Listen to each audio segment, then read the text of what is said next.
pêche ce soir pour aller chercher le requin. C'est une solution ?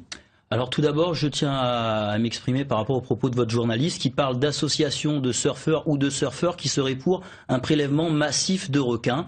Les termes sont à mesurer quand vous êtes journaliste. Nous sommes pour un équilibre raisonné entre les activités humaines et le respect de la nature. Donc il n'est pas question de prélèvement massif de requins, mais de rétablissement d'un équilibre. Donc vous me demandez si cette capture après attaque est une solution. Cette solution, nous, on l'a portée le 20 février 2011 en pêchant un requin bulldog au lendemain d'une attaque grave à Saint-Gilles. C'est pour ça que je suis encore là aujourd'hui. Et cette solution a été retenue par monsieur le préfet.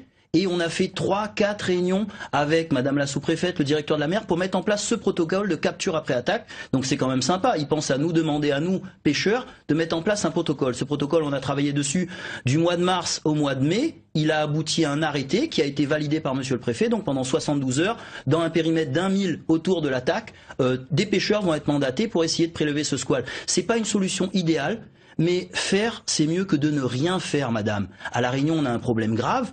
Et on a des gens qui nous disent « ne faites rien ». Moi, je suis désolé, mi peu cause réunionnais, moi, les créoles. Vous comprenez? À moi, me l'a grandi Saint-Paul, la baie Saint-Paul. L'endroit où tu filas les morts aujourd'hui, moi, l'a baigné depuis moi, les maramailles, t'es là. Et nous l'a connu le risque évoluer.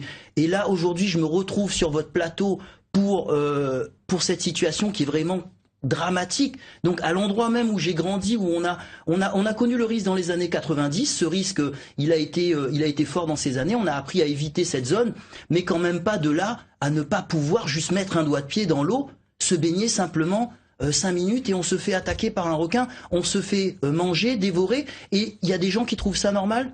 Alors comment se fait-il que vous, Michaël Rare, président de l'Observatoire marin de la Réunion, vous disiez qu'il n'y a pas tant de requins que cela, c'est difficile d'en croiser et on n'est pas menacé, et qu'une autre partie de la population, d'autres usagers de la mer se sentent eux menacés par les requins, trouvent qu'il y en ait trop dans la mer autour de la Réunion.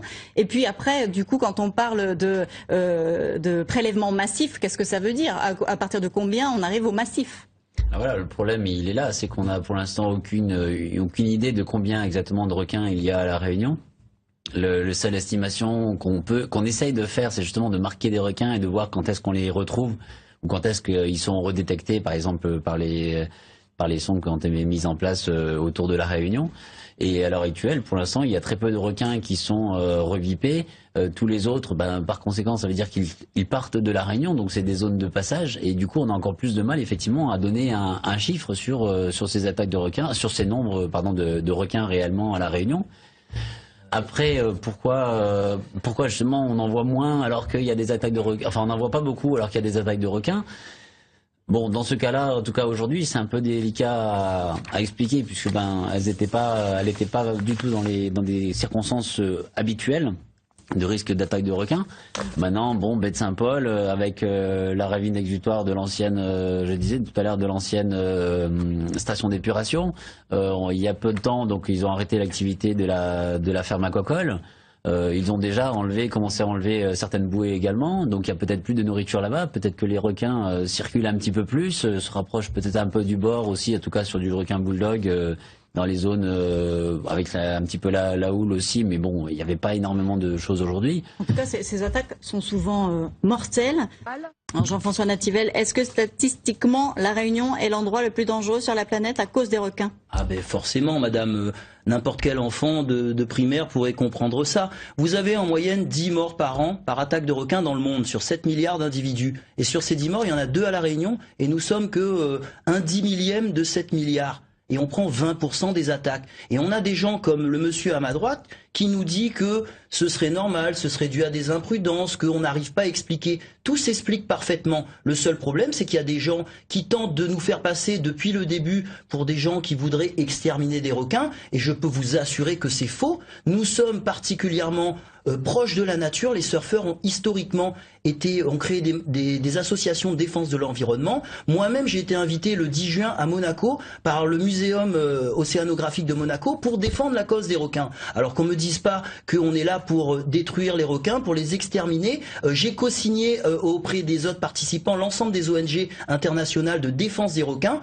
le compte rendu et dans lequel j'ai défendu notamment le cas de la Réunion. Les requins sont à protéger dans le monde. 76 millions de requins tués, c'est les chiffres qu'on vous donne. Le poids moyen, c'est 20,8 kilos. Ici, c'est des bestiaux de 300 kilos. Il y en a plusieurs milliers. Mais malheureusement, voilà. Donc moi, je leur ai donné un petit peu les vrais éléments. Ils ont écouté, ils ont entendu nos éléments.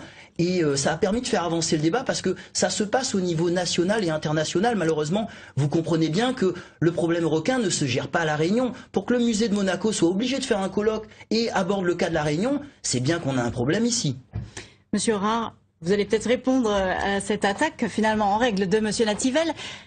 Et en réalité, qu'est-ce qu'on répond aux Réunionnais qui ne se sentent pas en sécurité et qui se retrouvent sur le plateau avec des personnes qui disent il y a un véritable danger et on ne fait rien, et les scientifiques qui disent le temps de la science est celui qui, voilà, ça prend du temps et on n'a pas d'autre réponse à donner. Qu'est-ce qu'on répond ce soir aux Réunionnais qui nous regardent? Moi, je pourrais rebondir sur le programme Char. Est-ce qu'on peut donner la parole à monsieur? Voilà. Allez-y. Monsieur Rare. Déjà, bon, après, on va pas se disputer sur des chiffres, mais il faut comparer ce qui est comparable. Il parle de 7 milliards d'individus. Il y a plein d'habitants sur la planète qui vivent à l'intérieur des terres et absolument pas près des côtes. Et pas à La Réunion, peut-être? Non, sur les 7 milliards, on est 830 000. Il y en a pas beaucoup qui sont sur les côtes. Enfin bon, passons. C'est surtout des règles de prudence. Nous, on est tout le temps en mer et on voit pas plus de requins que ça. Donc il y a vraiment un problème. Mais je pense voilà, on prend nous toutes les conditions de sécurité pour pouvoir se mettre à l'eau. Je vous disais tout à l'heure, en aparté, on va de nuit dans les récifs, on va dans les passes nager également pour faire du recensement, palme, masque et tuba. On n'y va pas avec des camisoles de force, avec des côtes de mailles, etc. Et on voit pas de requins. Moi, en 14 ans, j'en ai vu 3 fois en bateau, 4 fois en nage, et ça s'arrête là. Et à chaque fois, les requins s'en vont. Maintenant, après, je vous disais, on n'est pas forcément contre les prélèvements de requins, mais ça ne réglera pas le problème. Moi, je donnerai un exemple d'un plongeur, hein, un plongeur confirmé. Il m'a dit quelque chose, un plongeur en bouteille. Et il m'a dit une chose très intéressante, il m'a dit, il a plongé partout dans le monde, il est allé observer des requins, mais à La Réunion, il ne peut pas les observer. Nos requins sont des prédateurs dangereux. On a des conditions environnementales, des conditions qui ont fait que ces requins qu'on a là, ce sont pas des requins. On ne peut pas généraliser le cas de La Réunion avec les autres pays du monde. J'ai récemment fait une analyse comparative à partir des statistiques entre La Réunion et le Brésil, où c'est similaire avec des bulldogs, et Hawaï et la Floride. Et je peux vous dire, en Floride, on a 277 attaques sur 14 ans. Et vous savez combien il y a eu de morts sur 14 ans? Il y en a eu 2. Nous, ici, on en a eu une quinzaine, c'est le 6e mort depuis le début des années 2000. Pour vous donner, on a une dangerosité qui est incommensurable avec les autres endroits du monde. Donc toutes ces comparaisons, elles peuvent tenir la route. Alors je rebondirai rapidement sur le programme Shark, parce que tout à l'heure on a parlé beaucoup des comparaisons avec les requins blancs. Sachez que le programme Shark, dont le but était de donner une échelle de risque à partir des conditions environnementales, c'était basé sur des requins blancs qui sont migrateurs et qui sont sensibles à des variations de température, parce que comme des grands migrateurs, et ainsi de suite, à des populations de phoques dont ils se nourrissent. Ici à La Réunion, ce sont des requins sédentaires qui sont présents à la côte tout le temps. La preuve, il suffit de se mettre dans l'eau pour se faire croquer. Quand Monsieur Rare nous dit que les requins, ils partent, ils reviennent parce qu'ils sont pas sur les balises, il faudrait qu'il donne la juste mesure des informations qu'on peut se procurer. Il y a qu'une vingtaine de balises qui sont que dans l'ouest. Les requins, quand ils sont pas là pendant quelques mois, c'est forcément qu'ils sont peut-être de l'autre côté de l'île. Ils sont pas partis en Chine ou ailleurs. Donc il faut rester un petit peu les pieds sur terre. On a un gros problème de requins à La Réunion. Nous, la communauté des usagers de la mer, nous avons servi de cobaye, madame, à une vaste expérimentation qui a démarré depuis 2007 et un petit peu avant avec la réserve marine. On ne pourra pas tout développer, mais on aimerait dire stop, parce qu'on est en train de tuer. Nous sommes dans une île, et être dans une île et ne pas avoir le droit de mettre les pieds dans l'eau, d'accord, il prenait l'exemple de la population réunionnaise, mais bon, il ne va pas beaucoup dans l'eau, et c'est pour ça qu'on n'est pas soutenu. On va écouter quelqu'un qui